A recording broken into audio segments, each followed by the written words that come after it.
16 millones de libras. Un acuerdo de divorcio. Un fondo para su libertad que nunca llegó a gastar.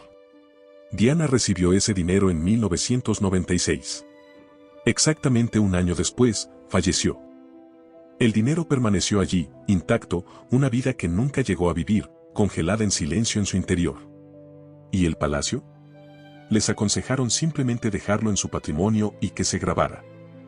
Millones de libras que pertenecían a sus hijos, desaparecidas. Así, sin más. Hoy nos adentramos en la verdadera historia del legado de Diana. No solo en el dolor, ni en las flores apiladas frente al Palacio de Kensington, ni en las velas ni en las lágrimas. Hablamos del testamento, del dinero, de la carta ignorada y del hijo que lo utilizó todo para lograr lo que Diana jamás pudo. Se fue. Estos relatos provienen de historiadores de la realeza, documentos judiciales, periodistas que cubrieron los trámites de la herencia y las propias palabras de Diana en entrevistas y colaboraciones para la redacción de sus memorias. Lo que muchos desconocen es que la historia de Diana no comenzó con un cuento de hadas. Comenzó con el silencio. 7 días de silencio, para ser exactos. Cuando nació el 1 de julio de 1961, sus padres ni siquiera se molestaron en ponerle nombre durante una semana entera. No hubo celebración, ni champán, ni un padre orgulloso mostrando a su hija recién nacida. Hubo luto. Sus padres, John y Frances Spencer, deseaban con todas sus fuerzas tener un hijo varón. El año anterior al nacimiento de Diana, habían perdido a un bebé llamado John apenas unas horas después de nacer. El dolor por esa pérdida aún era profundo. Y entonces llegó Diana, sana, viva, una niña, y la decepción en aquella casa fue inmediata y palpable. Enviaron a su madre a clínicas de Harley Street para que la examinaran los médicos como si fuera una máquina averiada que produjera la pieza equivocada. Cuando finalmente se decidieron por un nombre después de 7 días, incluso ese nombre conllevaba un dolor silencioso. Diana Frances. Frances honraba a su madre. Diana provenía de una pariente lejana de los Spencer que en su momento había sido considerada como una posible princesa de Gales. Nunca lo logró. Y ahora su nombre se le daba a una niña cuya propia familia no había querido que existiera. Le pusieron el nombre de mujeres que estuvieron a punto de lograrlo. Y desde la primera semana de su vida, esa ya era su historia. Lo suficientemente cerca como para importar. Nunca del todo. Desde fuera, la infancia de Diana parecía un privilegio con el que la mayoría de la gente solo podía soñar. Park House, donde creció, era una mansión de 10 habitaciones situada en los terrenos reales de Sandringham, en Norfolk. La alquilaba a la mismísima reina Isabel II. Diana jugaba con el príncipe Andrés y el príncipe Eduardo cuando eran niños del vecindario. Llamaba a la reina tía Lilibet. Creció rodeada de partidos de polo, cenas formales, fincas rurales y una cercanía informal con la realeza que el resto del mundo apenas podía imaginar. Pero dentro de esa casa, las cosas ya se estaban desmoronando. Cuando Diana tenía 7 años, el matrimonio de sus padres se derrumbó por completo. Su madre se marchó. Se desató una brutal batalla por la custodia. Y en un momento que los historiadores aún recuerdan como profundamente doloroso, la propia abuela de Diana testificó en el juicio en contra de su hija, poniéndose del lado del padre para asegurar que él ganara la custodia. Diana recordaría más tarde estar de pie frente a la casa mientras su madre se alejaba en el coche. El sonido del vehículo desvaneciéndose por el camino de grava. Un momento que queda grabado en la memoria de un niño para siempre. Pero esta historia no termina ahí. Porque el hogar donde Diana creció fue solo el comienzo de un patrón mucho más amplio. Un patrón que la acompañaría hasta un palacio, un matrimonio y, finalmente, un testamento que nadie esperaba. En 1976, su padre se volvió a casar con Raine, condesa de Darkness. Diana no solo detestaba a su madrastra, sino que la odiaba. La tensión entre ellas era constante, palpable y jamás se resolvió. Llegó a ser tan violenta que una vez Diana empujó a Raine por las escaleras. Esta chica tímida y callada albergaba una furia incontenible en su interior. Aprendió desde muy joven que, si el sistema intenta aplastarte, a veces tienes que encontrar la manera de contraatacar. La escuela tampoco era una vía de escape. Suspendió los exámenes de nivel 2 veces. Cambiaba de escuela constantemente. Pero sus profesores notaron algo que ninguna calificación podía medir. Tenía la sonrisa más cálida y el instinto más genuino de ayudar a los demás que jamás habían visto en una chica de su edad. Ganó un premio escolar por su espíritu comunitario. Mientras otras chicas soñaban con fiestas, Diana era voluntaria en hospitales psiquiátricos y limpiaba pisos. En 1979, su madre la ayudó a comprar un pequeño apartamento en Colham Court, en Earls Court, como regalo de su 18º cumpleaños. Diana lo compartía con 3 compañeras de piso. Recorría Londres en un coche antiguo. Cocinaba, cuidaba niños y daba clases de baile. Y por primera vez en su vida, sintió que algo estaba bien. Sin batallas por la custodia, sin madrastra fría, sin una mansión ostentosa que escondiera una familia rota tras sus muros. Solo un pequeño piso, buenos amigos y una vida que era completamente suya. Era genuinamente feliz. El tipo de felicidad que había buscado durante toda su infancia.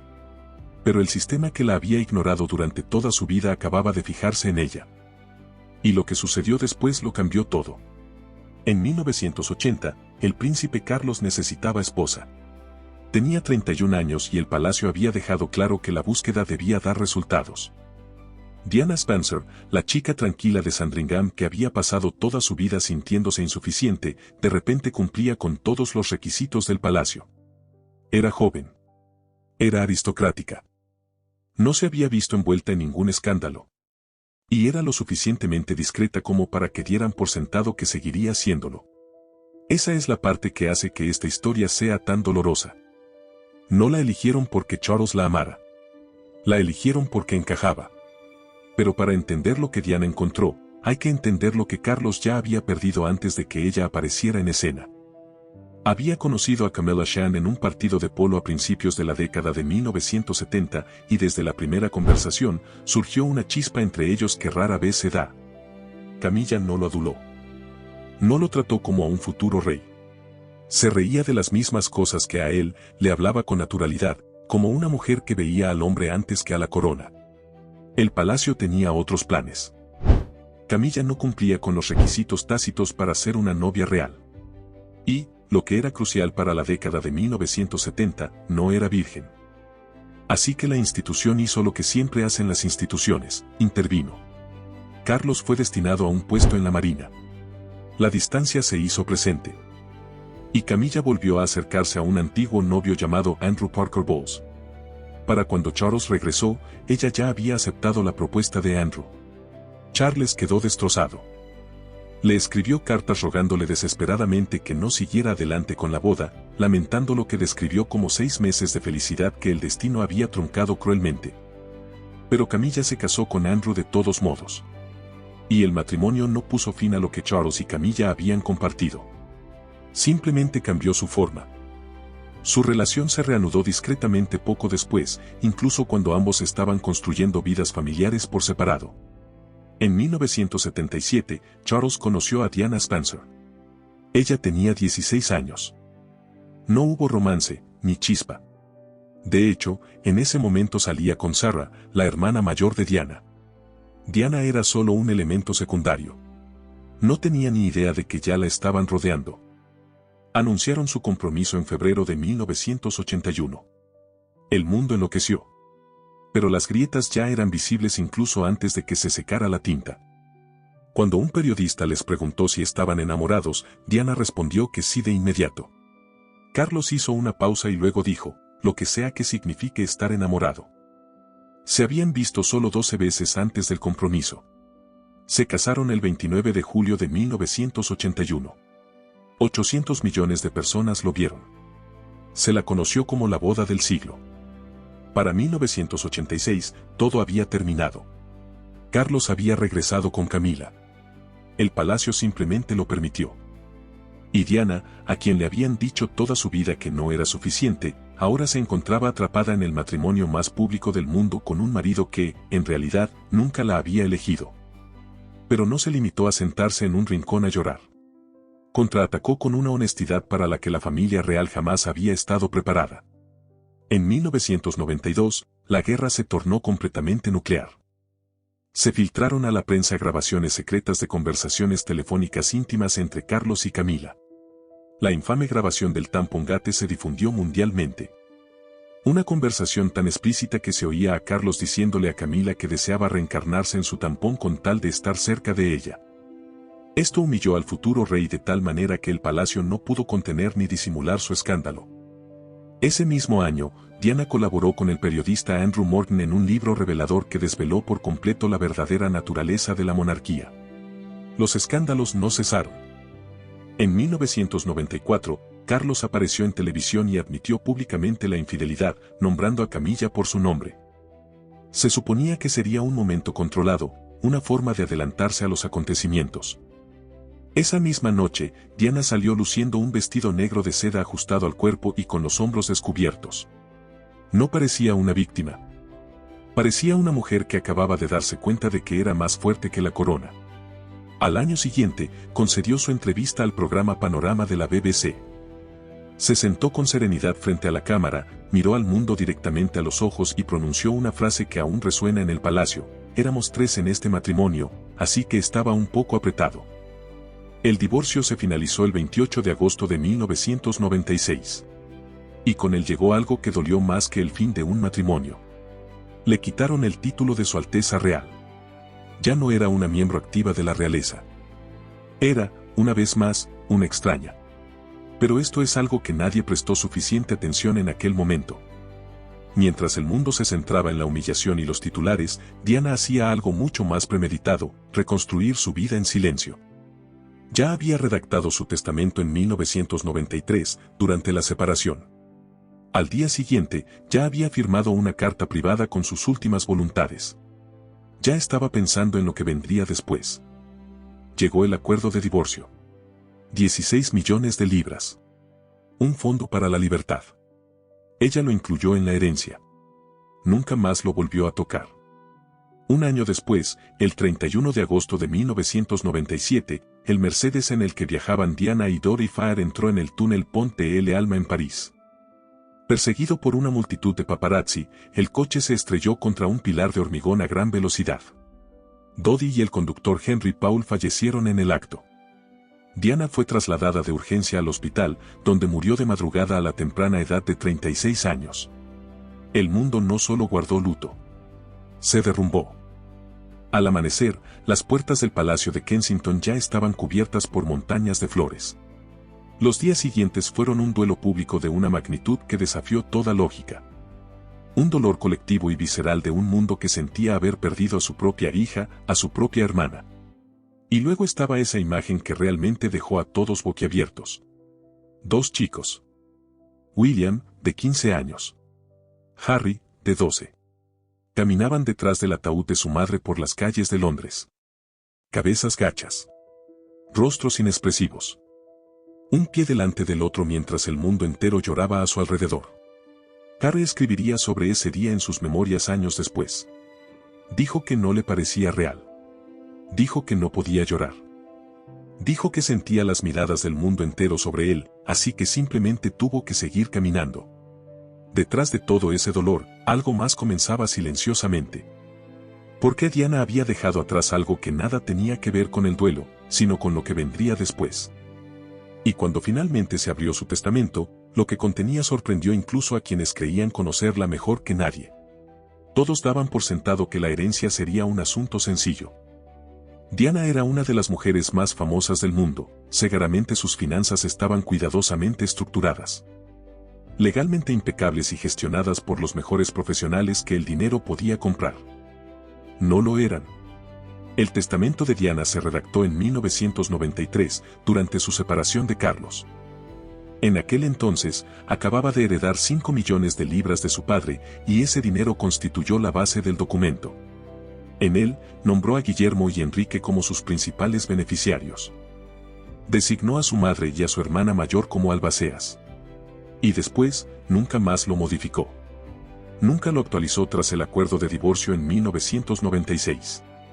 Nunca lo revisó después de recibir los 16 millones de libras de Carlos. Un año después de que recibiera ese dinero en su cuenta, falleció. La historiadora real Marlene Koenig señaló posteriormente que algunos describieron el testamento de Diana como poco original, convencional e incluso descuidado. Y dado que Diana ya no era miembro activo de la realeza al momento de su muerte, sus finanzas se hicieron públicas. El mundo entero pudo ver exactamente lo que había dejado. En agosto de 1997, el patrimonio de Diana estaba valorado en poco más de 21 millones de libras, lo que equivalía a unos 31 millones y medio de dólares en aquel momento. Pero una vez aplicados los impuestos y los honorarios legales, casi la mitad de esa herencia simplemente desapareció. Se esfumó antes de que sus hijos vieran un solo centavo. Y la cosa empeora. Según la ley británica, Carlos tenía el derecho legal de reclamar la totalidad de los 16 millones de libras del acuerdo de divorcio, porque Diana había fallecido un año después de recibirlo. Esto activó una disposición legal específica que le habría permitido recuperarlo. Le aconsejaron que no lo hiciera. Dejó la cantidad íntegra en la herencia de Diana y la factura de impuestos fue enorme. Millones que podrían haberse protegido para William y Harry simplemente desaparecieron en las arcas del Estado. Al día siguiente de firmar su testamento en 1993, Diana también escribió una carta privada expresando sus deseos. Si bien no tenía validez legal, revelaba con exactitud su intención. Solicitó que el 75% de sus joyas y pertenencias personales se dividiera equitativamente entre William y Harry. Y expresó su silenciosa esperanza de que sus futuras esposas algún día lucieran sus piezas. Esa parte, al menos, se cumplió. William le propuso matrimonio a Kerr usando el anillo de compromiso de zafiro de Diana. Meghan lució la pulsera de diamantes Cartier de Diana durante su entrevista con Oprah Winfrey. Cuando Harry diseñó el anillo de compromiso de Meghan, colocó 2 diamantes de la colección personal de Diana a cada lado de la piedra central. Su presencia se entrelazó discretamente en el futuro de ambos. Pero en su carta, Diana también pedía que el 25% restante de sus bienes personales se repartiera entre sus 17 ahijados.